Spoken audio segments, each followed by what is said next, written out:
दिए देखिए, अगर उन्होंने कोई सवाल रेज किया, वी होप कि जो तो सरकार का जवाब तो आपने सुना ही होगा। सरकार ने कहा हमारे पास पैसे ही नहीं है। मैंने वो देखा है, आई हैव नॉट परयूज्ड इट। मैं समझता हूँ कि अगर उन्होंने सवाल जेन्युइन कोई उठाया, वी होप कि सरकार विल डू द नीडफुल, जो भी अप्रोप्रिएट होगा। Thank you. किसी क्रिएटेड पोस्ट के अगेंस्ट नहीं लगे हैं, उनको कोई अधिकार नहीं है रेगुलाइजेशन का।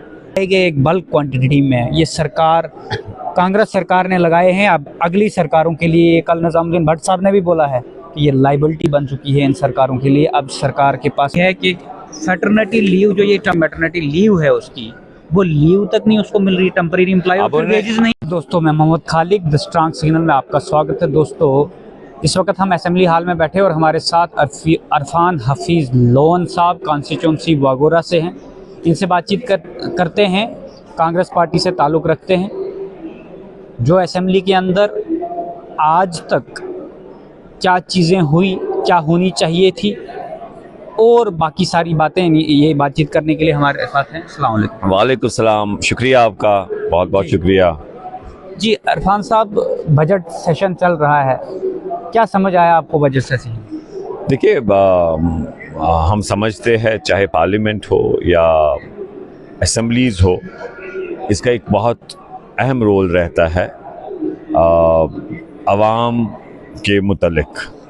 चाहे इसमें कवानीन बनाने की बात हो, आवाम के जो मुद्दे हैं, मसले मसाइल हैं, उनका कैसे हल किया जाए, ये एक फोरम है जहाँ पर आप आवाम की नुमाइंदगी जो है वो सामने उनके मसले मसाइल रखते हैं।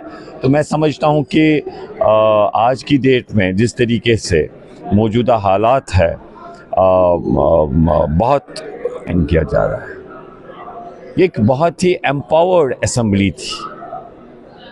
अभी अनएम्पावर्ड है। एम्पावर्ड आवाम जो था, बहुत ही एम्पावर्ड था।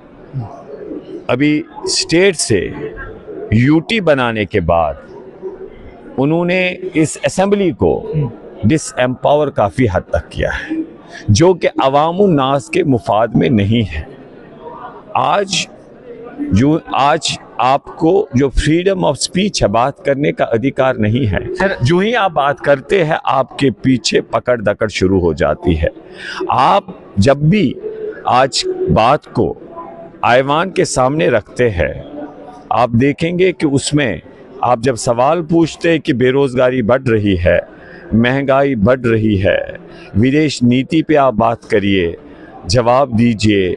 आप जब कहते हैं इनको मनरेगा कानून ख़त्म क्यों किया, आपने जब बात करी, आपने किसान विरोधी कानून क्यों लाए, जवाब सरकार देती है, भाजपा की जो सरकार है। यहाँ तो नहीं, आप सुनिए मेरी बात, वो आपको बोलते आप देश विरोधी है। ये तो आप सेंटर की बात कर रहे हैं, मैं स्टेट यहाँ की, मतलब यूटी असेंबली की बात कर रहा हूँ। यहाँ पे सरकार एनसी की है, यहाँ जवाबदेह सरकार जो है वो एनसी है जी। आप कह रहे हैं कि यहाँ पे अपोजिशन देगी, वो तो अपोजिशन नहीं। देखिए, आपको इस बात को समझना चाहिए कि यहाँ पर यूटी है, बहुत से जो एरियाज है जहाँ पर सरकार, केंद्र सरकार की रिस्पॉन्सिबिलिटी बनती है।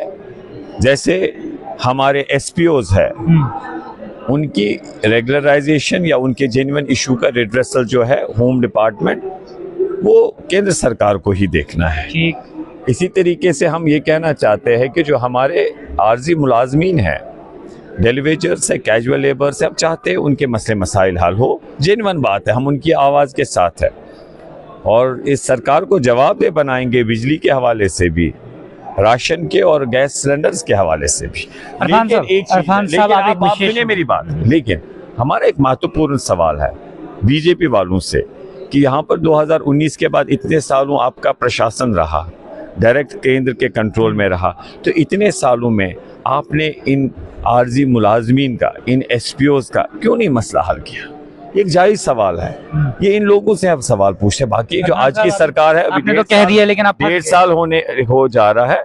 हम उम्मीद करते हैं, अभी काफ़ी समय इनके पास है, तो हम समझते हैं कि ये जो भी इन्होंने, सरकार ने लोगों से वादे किए हैं, हम उम्मीद करते हैं उन वादों पे सरकार खरी। अरफान साहब, आपने जो जवाब दिए हैं, जो सवाल उठाए हैं बीजेपी पे, बीजेपी ने इन सवालों के जवाब हमने सोशल मीडिया के थ्रू देखे हैं, हम भी सोशल मीडिया यूज़ करते हैं 2019 से आते हुए। यहाँ पे एक चीफ सेक्रेटरी साहब गए, अरुण कुमार मेहता जी। अरुण कुमार मेहता जी ने एक प्रेस कॉन्फ्रेंस में कहा, एक प्रेस वार्ता में कहा कि जम्मू कश्मीर के अंदर जितने भी डेली रेटेड वर्कर्स जो लगाए गए हैं, ये पिछली सरकारों ने लगाए हैं, और पिछली सरकारें यानी लगाने वाली इसमें कांग्रेस आती है, जिस पार्टी से आप ताल्लुक़ रखते हैं। और उन्होंने कहा वहीं पे सुप्रीम कोर्ट के कॉन्स्टिट्यूशनल बेंच की एक जजमेंट को कोट किया, जो कर्नाटका से डेली वेजर यहाँ पे पहुँचे थे सुप्रीम कोर्ट में। उसमें जजमेंट में क्लियरली लिखा है कि जो डेली वेजर्स हैं, जो किसी क्रिएटेड पोस्ट के अगेंस्ट नहीं लगे हैं, उनको कोई अधिकार नहीं है रेगुलाइजेशन का। यह सुप्रीम कोर्ट कह रहा। और जितने भी डेली वेजर्स लगाए गए एक बल्क क्वांटिटी में, ये सरकार, कांग्रेस सरकार ने लगाए हैं। अब अगली सरकारों के लिए, कल निजामुद्दीन भट्ट साहब ने भी बोला है कि ये लाइबिलिटी बन चुकी है इन सरकारों के लिए। अब सरकार के पास फाइनेंशियल क्राइसिस है, पैसा है ही नहीं, इन लोगों को कैसे रेगुलाइज किया जाए? देखिए, जहाँ तक हमारे डेली वेजर्स, हमारे आप पीडीएल देखिए, हमारे एसडीएफ अस्पतालों में हॉस्पिटल डेवलपमेंट जो एसडीएफ काम कर रहे हैं, हमारे जितने भी ये लोग हैं आर्जी मुलाजमीन, एनवाईसी हो, आशा वर्कर्स हो, आया हो, इन सब के जो डिमांड्स है वो जेन्युइन है। तो इसमें जब आप देख रहे हैं कि ग्रास रूट लेवल पे ये शाना बशाना काम कर रहे हैं उन मुलाजमों के साथ जो मुस्तकिल है, मुस्तकिल मुलाजमीन के साथ साथ, तो इनका जो कंट्रीब्यूशन है सिस्टम चलाने में, चाहे पीएचई हो चाहे पीडीडी हो, तो वो आपने मेरा सवाल नहीं समझा। मैं आपका सवाल समझ गया। तो तब के सरकारों के सामने इस निज़ाम को चलाने के लिए उन्होंने in light of the system को कैसे चलाया जाए, चाहे पीएचई में डिफिशिएंसी थी, चाहे पीडीडी में डिफिशिएंसी थी, तो उन्होंने इनके जो आर्जी मुलाजमीन को तकर्रुर किया। तो मैं समझता हूँ कि एक वेलफेयर स्टेट में सरकार की एक रिस्पॉन्सिबिलिटी बनती है कि वो इनके जेन्युइन डिमांड्स को रिड्रेस करे। This is a concept, this is the concept under the welfare state. Road map ये है, सरकार ने कमेटी बनाई है, हम देखेंगे। सरकार ने उन्होंने कहा है कि वी आर कमिटेड फॉर कि इसमें फेज और स्ट्रक्चर्ड मैनर में मरहलेवार इनकी जेन्युइन डिमांड्स को हल किया जाएगा। उस यूथ के साथ सर वो रिक्रूटमेंट अगर आपने किया, प्रोसेस शुरू या आपकी सरकार ने किया, अरफान साहब आप मुझे इस बात का जवाब दें, जो यूथ एजुकेशन डिपार्टमेंट में आरईटी की नियुक्तियां हुई, 2012 से कोई परमानेंट पोस्ट नहीं आई, जो आई थोड़ी सी आई, उसके बाद जितने डिजिटल टेक्नोलॉजी के ज़माने में एजुकेटेड यूथ मास्टर्स करके बैठे हैं, पीएचडी रिसर्च स्कॉलर्स हैं, उनको एजुकेशन डिपार्टमेंट में जाने की एंट्री नहीं है, क्योंकि एक बार्ड लगा है। वो बार्ड ये है कि एजुकेशन डिपार्टमेंट के अंदर जो लोग पहले लगाए गए थे वही रेगुलाइज होंगे। अभी यूथ सर्विस एंड स्पोर्ट्स, अभी मेरा क्वेश्चन कंप्लीट नहीं हुआ। एजुकेशन डिपार्टमेंट का एक और अंग है जिसे हम यूथ सर्विस एंड स्पोर्ट्स कहते हैं, जिसमें फिजिकल एजुकेशन की स्टडी होती है। उसके अंदर रहबरी खेल जैसी पॉलिसी लेकर चलो, आपने नहीं लाई, पीडीपी और बीजेपी ने लाई, ये लाई और वो बार्ड हो गया। ऐसा कौन सा महकमा है जो आपने छोड़ दिया कि जिसको आपने डेली वेजेस नहीं लगाए, जहाँ पे मतलब टेम्परेरी एम्प्लॉय नहीं लगाए? आज वो टेम्परेरी एम्प्लॉय गवर्नमेंट के लिए लाइबिलिटी बनी है। मैं आपके बात को समझता हूँ। ये कहाँ जाएंगे? मेरा सवाल सिर्फ ये है, अनएम्प्लॉयड यूथ कहाँ जाएंगे? देखिए, आप रिसर्च करके आइए, पूरे मुल्क में देखिए, जो टेम्परेरी मुलाजमीन है वेलफेयर स्टेट में, सरकार उनको इंसाफ दे सकती है। अब सरकार तक है।